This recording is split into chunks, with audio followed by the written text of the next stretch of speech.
moi, je ne t'oublierai pas. Et ta vie à toi, ta vie, elle est comme gravée sur mes mains, dit Seigneur. Je pense qu'on ne peut pas séparer nos mains, même quand on soit les manchots, hein, mais nos mains sont parties de notre corps. Vous êtes d'accord? Donc, tu n'échappes pas au regard de Dieu. Alors, moi j'ai regardé les réseaux sociaux, et je ne suis pas là-dessus, mais je regarde des informations, j'écoute la radio, tout ça, et je découvre qu'il y a des femmes qui ont tué leur bébé, tué leur nourrisson. Ils ont tué des odieuses criminelles. Des odieuses criminelles. Ils ont tué leurs enfants. D'autres, ils ont abandonné. Ils ont laissé dans les rues, dans les poubelles, peu importe. Pensez qu'une mère peut faire une chose pareille, oui. Dans ce monde, c'est comme ça. Dieu sait tout d'avance.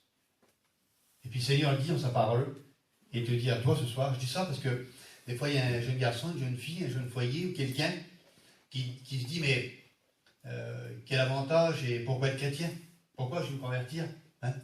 Est-ce que j'ai ma place dans la maison de Dieu? Est-ce qu'il y a de la place à la croix? Est-ce qu'il y a une place dans le cœur de Dieu? Est-ce qu'il y a une place dans le ciel? Ben oui, pour toi, oui. Oui, pour toi, spécialement pour toi. Alors, une femme, elle peut oublier son enfant.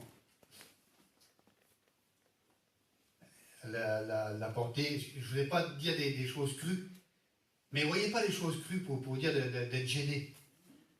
Regardez plutôt la beauté de la création de Dieu, la perfection de Dieu. Ce que Dieu fait, c'est, pour nous, à nos yeux de gitans, c'est cru, mais ce que Dieu fait, c'est pur, c'est saint, c'est beau. Voyez, la femme, elle l'a porté pendant 9 mois, elle l'a mis au monde, elle le met dans le berceau, elle l'a lavé, changé, elle l'a nourri, elle le soigne le soir, peut-être 3-4 fois dans la nuit, là, elle donne à boire, elle a les yeux qui tombent. Hein. Nous aussi, on a eu des enfants, hein, voilà. Quelle fatigue, toute la nuit, on est vibrant. Et après, elle l'assassine. C'est incroyable. Et moi, il y a des choses c'est incroyable, c'est pas pensable. Vous voyez? Le Seigneur a dit que même si cette femme-là, elle oublierait son enfant, elle l'abandonnerait. Il dit, moi, je ne t'oublierai pas. Gloire à Dieu. Et c'est le cœur de Dieu qui parle. Amen. Alors Dieu, c'est un père, c'est un papa, hein? Puis c'est une maman en même temps. Quoi de plus tendre, hein? Quoi de plus proche qu'une mère? Il est les deux à la fois. Il est un bouclier, il est un protecteur, il est un confident, il est un rocher, il est un conseiller. Il est notre lumière qui jaillit, même quand on se trouve dans le brouillard. Il est là. Amen, gloire à Dieu. Gloire à Dieu. Moi, je l'aime, de tout mon cœur. Amen. Et ceux qui sont là ce soir, là, je dis, mais moi je suis chrétien, d'accord, gloire à Dieu, c'est bien, merci Seigneur. Et toi, nos amis qui sont là, peut-être une personne. Et là, moi, ça fait longtemps que je viens à l'église de Saint-Nazaire, ça fait longtemps que je vais dans le champ de Saint-Nazaire, que je vais en mission, les droites et gauches, et dans les églises. Bon, tu as fait la paix avec Dieu, c'est le principal. Tu as donné ton cœur à Dieu. Tu appartiens à Dieu. Le poids de la culpabilité de ton péché, là, ben là, il a été enlevé à la croix.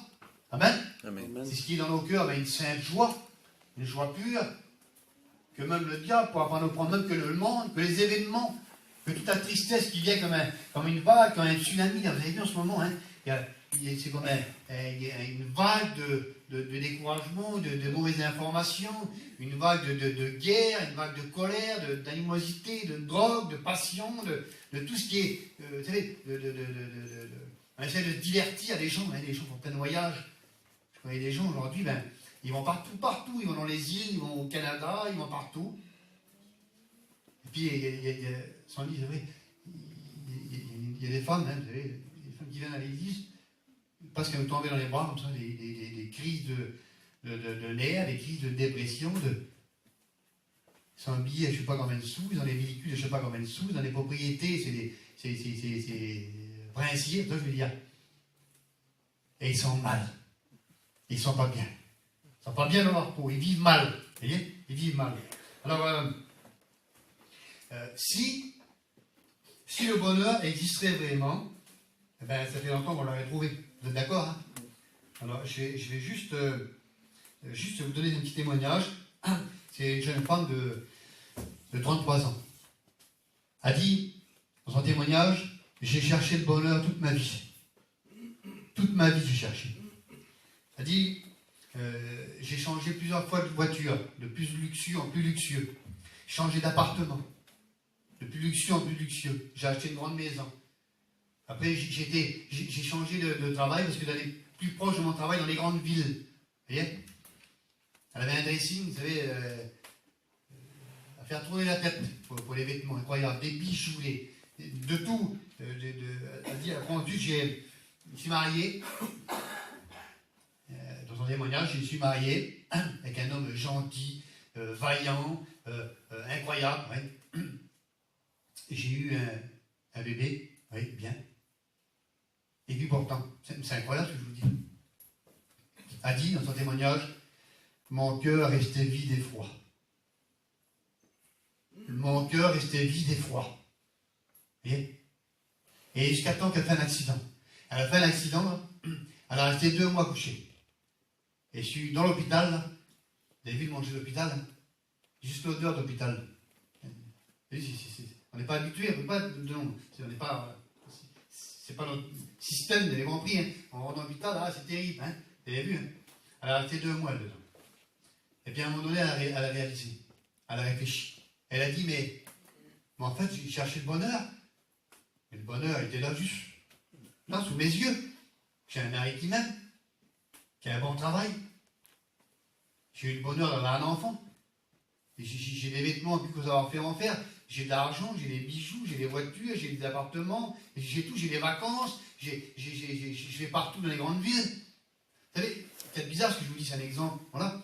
Mais si on ne sait pas apprécier ce qu'on a, aujourd'hui, dans ce bas monde, dans ce monde pourri, là, si on ne sait pas apprécier ce qu'on a aujourd'hui, là, de se réjouir, de se régaler, qu'on a la santé, la sécurité, les vêtements, qu'on a un toit sur notre tête, qu'on arrive à payer nos affaires, que nos enfants sont en bonne santé, qu'on est là ensemble en famille, qu'on est en paix, mais si on ne sait pas se régaler déjà, c'est tout petit privilège qu'on a, mais qu'est-ce qu'il va falloir pour satisfaire notre cœur? Qu'est-ce qu'il va falloir pour satisfaire ton cœur? Qu'est-ce qu'il faut que tu fasses? Parce qu'il y a des gens qui sont beaucoup plus aisés que nous tous réunis, là. Ils ont tout essayé dans le monde, mais tout. Ils ont tout essayé. Je parle du petit garçon Rodi, là, qui est maintenant prédicateur. Lui, afin de poser les valises, là, il est dans toutes les îles avec les grands cocotiers, tout ça, là. Vas-y, c'est incroyable. Chaque fois qu'il posait la valise, 3 jours après, là, il se disait, mais qu'est-ce que je fais là? Mais qu'est-ce que je fais là? Il sautait dans l'avion, il repartait, il revenait, il repartait. Jusqu'à temps que, c'est pas ça le bonheur. Écoutez, moi je vais vous le dire, le bonheur. Je vais vous le dire, c'est qui est le bonheur.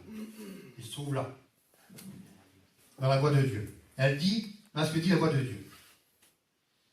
Moi, l'Éternel, ton Dieu, je t'instruis pour ton bien. Je te conduis dans la voie que tu dois suivre. Si tu étais attentif à mes commandements, ton bien-être serait comme un fleuve.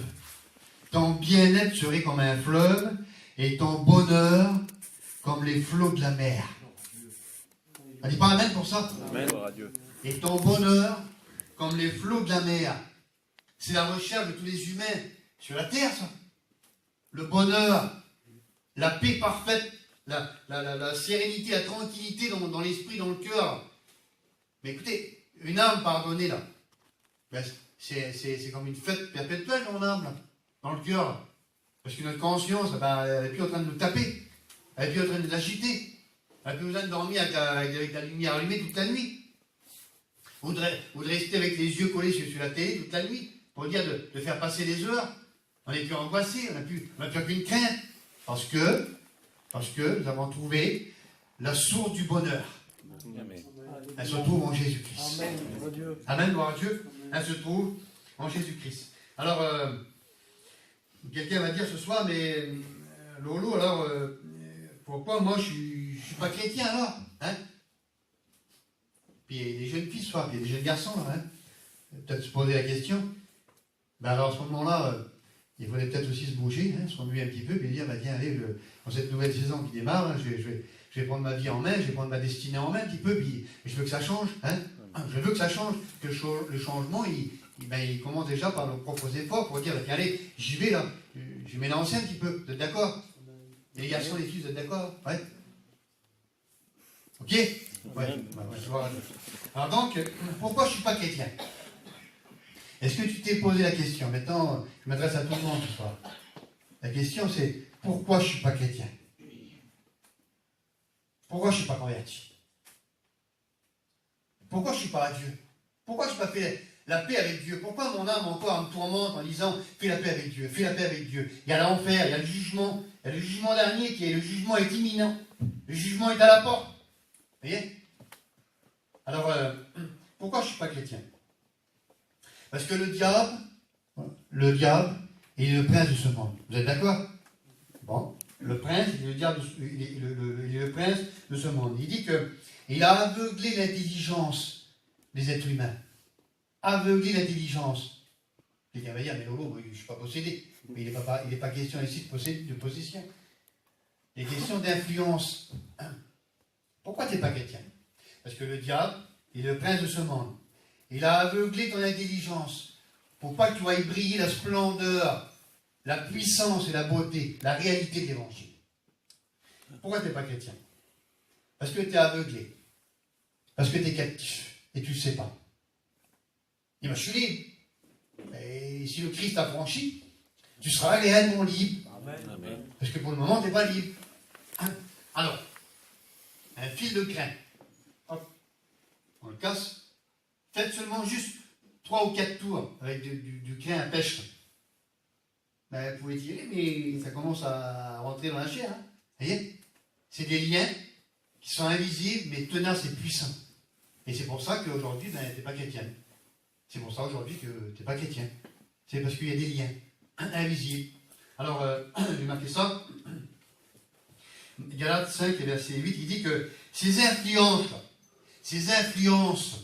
et ces empêchements que tu rencontres, ils ne viennent pas de celui qui t'appelle à lui.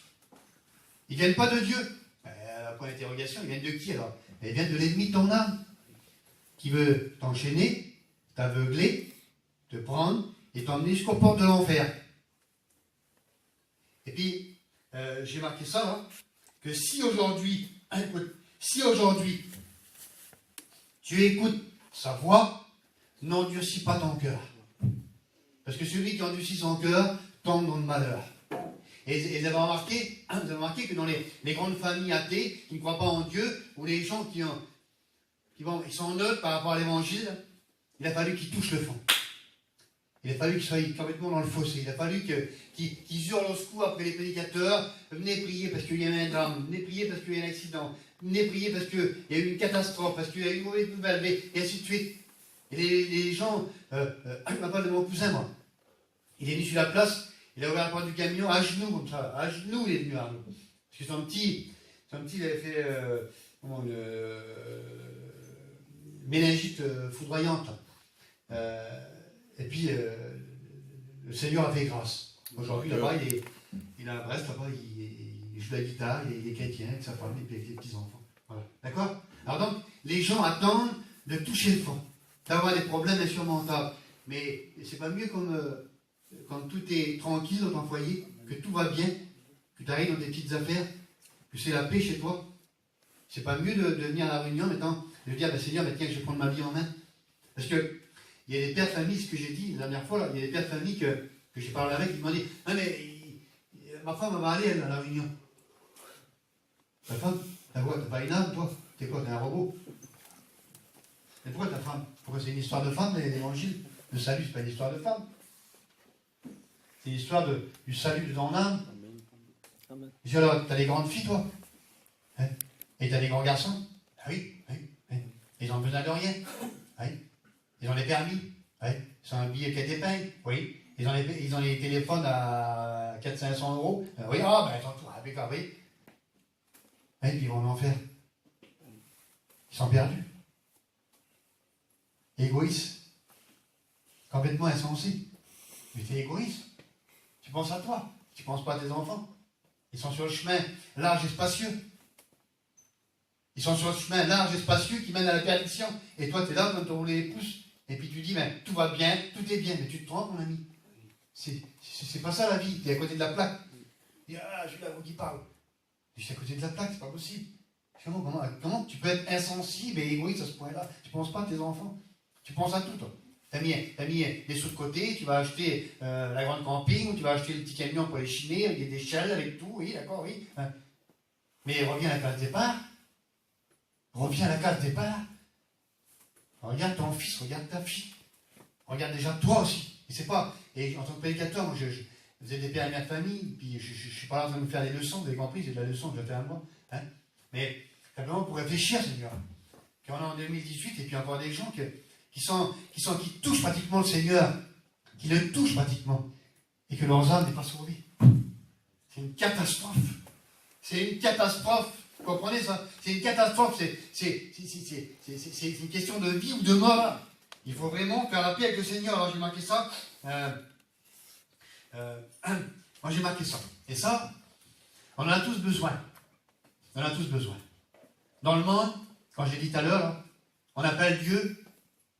Vous savez, dans le coffre de l'auto, il y a une roue de secours. Où il tombe de l'eau. Oui, un parapluie. Ou l'aspirateur qui est dans le placard. C'est bizarre ce que je dis, c'est vilain ce que je dis. C'est déplacé, c'est grave. Je sais. Je n'ai pas besoin de ce Dieu-là. J'en veux pas de ce Dieu-là. Moi, je veux un Dieu qui m'aime. Amen. Je veux un Dieu qui me parle. Je veux un Dieu qui marche à mes côtés. Je veux un Dieu qui me soutient. Je veux un Dieu que, comme ça ne va pas dans mon foyer, il est là. Alléluia. Et je veux un Dieu, moi, comme je suis dans l'hôpital, je veux qu'il me donne de l'assurance et la tranquillité dans mon esprit. Est-ce que vous comprenez ça? Et c'est comme ça l'identité de Dieu. C'est pour ça que je vous ai lu ce passage-là. Là. Parce que Dieu, c'est un père, mais c'est une mère. Et Dieu nous aime. Amen. Dieu nous aime. Ah non, moi, pourquoi il me donnerait à moi? Allez, je suis comme ça, je suis comme ça, je suis comme ça, je suis comme ça, je suis comme ça. Mais on s'en fout. On s'en fout. On s'en fout.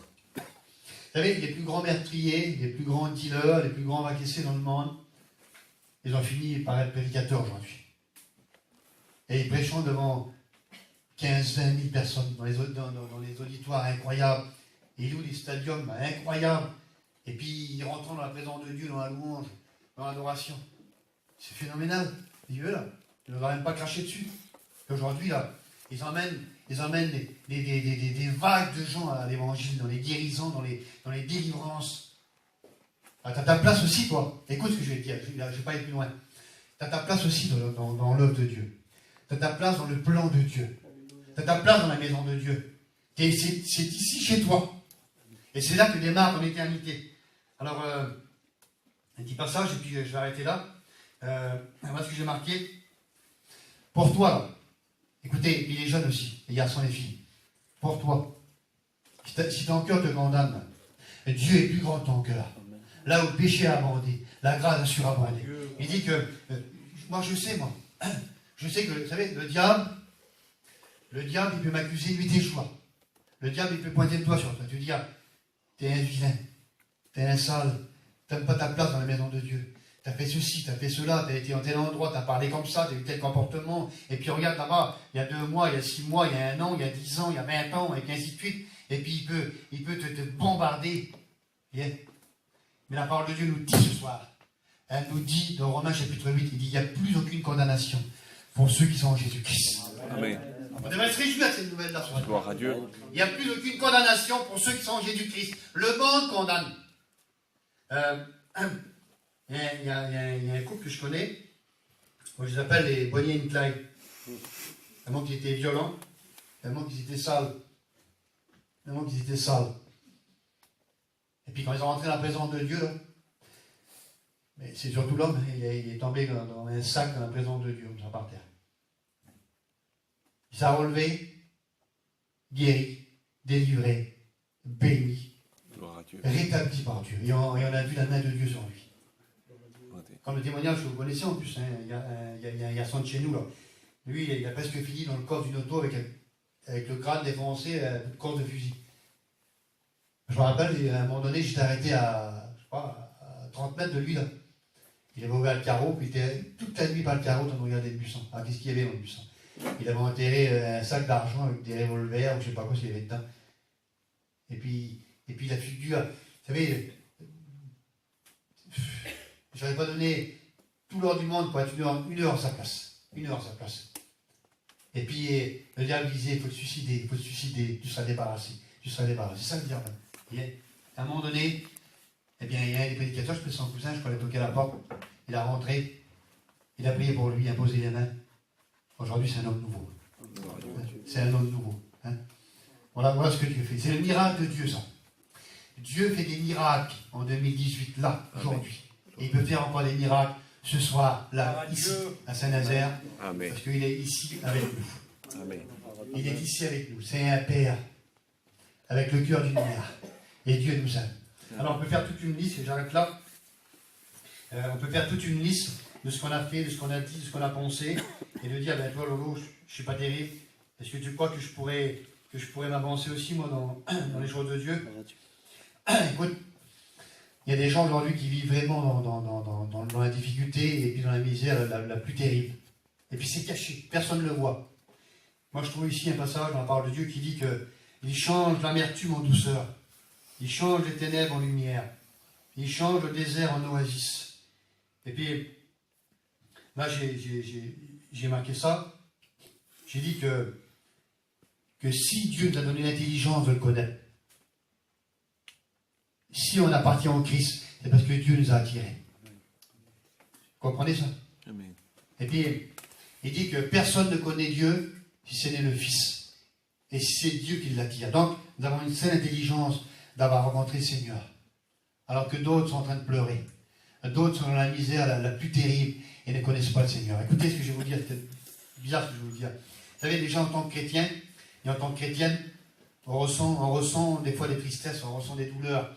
On ressent des difficultés, on ressent des oppositions. Hein. Des fois, on est comme dans le creux de la vague. Vous êtes d'accord avec moi, hein, ce que je vous dis? On est des humains, on est sur la terre. Vous imaginez un petit peu ceux qui ne sont pas chrétiens. Qu'est-ce qu'ils vivent? Vous imaginez eux qui ne sont pas chrétiens, sur qui ils s'appuient, sur du brouillard? Sur qui ils vont compter, eux? Sur qui ils vont compter, eux? C'est quoi la source de leur bonheur, eux? La source de leur paix intérieure, la tranquillité, là? Ils ne s'achètent pas. Et ils vont la trouver où? Et pourtant, nous, là, dans notre maladresse, je vais dire comme ça, on n'est pas avec des ailes blanches dans le dos, vous voyez? On est aimé de Dieu. On est connu de Dieu. On est assis en sa présence. Et puis là, c'est comme une source de paix, de bien-être, de tranquillité qui vient. Et qui nous abreuve de sa grâce. Amen, gloire à Dieu. Je vais vous demander de fermer les yeux et on va prier le Seigneur. On va parler à Jésus ce soir. Nous avons besoin de Dieu. Nous avons besoin de Dieu. Dis-le ce soir, vas-y, dis-lui. Nous avons besoin de Dieu. Je ne peux pas passer à côté, même si j'ai pris du recul, même si j'ai été complètement blessé ou bombardé, ou qu'il y a des choses qui s'est passées dans ma vie, dans mon foyer, qui fait qu'aujourd'hui, je baisse les bras à l'autre, tiens, j'arrête le combat, je jette l'éponge, j'en ai marre, je suis fatigué. Ce soir, il est le Dieu du renouveau. Amen. Il est le Dieu d'un nouveau départ. Parce qu'il nous aime passionnément. N'oubliez pas qu'avant qu'on soit né, le Seigneur, le regard, les yeux de Dieu nous voyaient déjà. Les yeux de Dieu te voyaient déjà, avant que tu sois né. Merci pour ta bonne présence ce soir. Ta présence nous réjouit. Ta présence nous fait du bien. Ta présence nous console. Ta présence nous réconforte, Seigneur. Seigneur, rien ne remplacera ta présence, Seigneur. On vit dans un monde de mensonges, de ténèbres, d'erreurs, de tristesse, Seigneur. Mais toi, tu es la source du bonheur, Seigneur. Merci pour le bonheur que tu nous donnes. Merci pour la joie que tu nous donnes. Merci pour la paix que tu nous donnes, Seigneur. Amen. Cette paix qui surpasse toute connaissance, toute intelligence, et qui garde nos cœurs dans les pires moments de nos vies. Je te loue ce soir pour ta grande présence. Alléluia. Je demande de bénir les foyers, la jeunesse, les jeunes foyers, nos amis qui sont venus ce soir écouter ta bonne parole. Oh Dieu, tu as prouvé par ta parole ce soir que tu les aimes. Alors si tu les aimes, tu es capable de les pardonner. Tu es capable de tout changer, de les transformer. Tu es capable d'intervenir dans leur foyer, de les guérir, Seigneur. Et d'enlever dans leur cœur toute tristesse et le poids de la culpabilité du péché. À toi la gloire ce soir. À toi la gloire. Et je n'ai pas te demander de te mettre à ta place. Mais reste là, assis dans la présence de Dieu encore juste un court instant. Et rentre en toi-même. Rentre en toi-même. Et reconnais que tu as besoin de Dieu dans ta vie. Tu as besoin de Dieu dans ton foyer, pour tes enfants et pour ton avenir. Tu as besoin du Seigneur. Tu as besoin du Seigneur qui t'aime.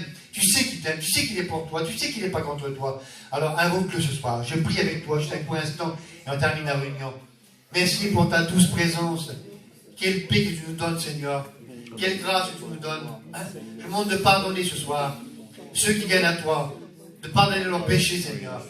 Et ceux qui veulent faire un retour vers toi, Seigneur.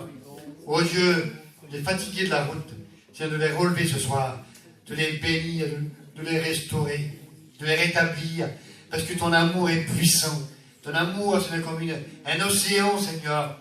Un océan d'amour, un océan de paix, un océan de joie, un océan de tranquillité que tu nous donnes. C'est comme ta parole le dit, du bien-être.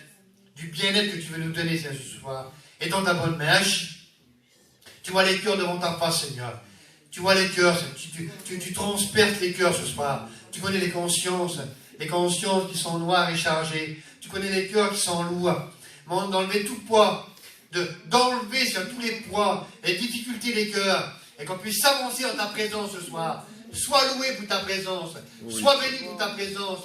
Nous glorifions ton saint nom ce soir. Ton saint nom soit glorifié. À toi la gloire et l'honneur. Ton esprit, Seigneur. Invoque le Seigneur pour la journée. La gloire, Seigneur, Fils de Dieu. On a obtenu merci pour tout, Seigneur. Il est bon de savoir que tu as peur pour nous, Seigneur. Il est bon de savoir que tu prends soin de nous, Seigneur.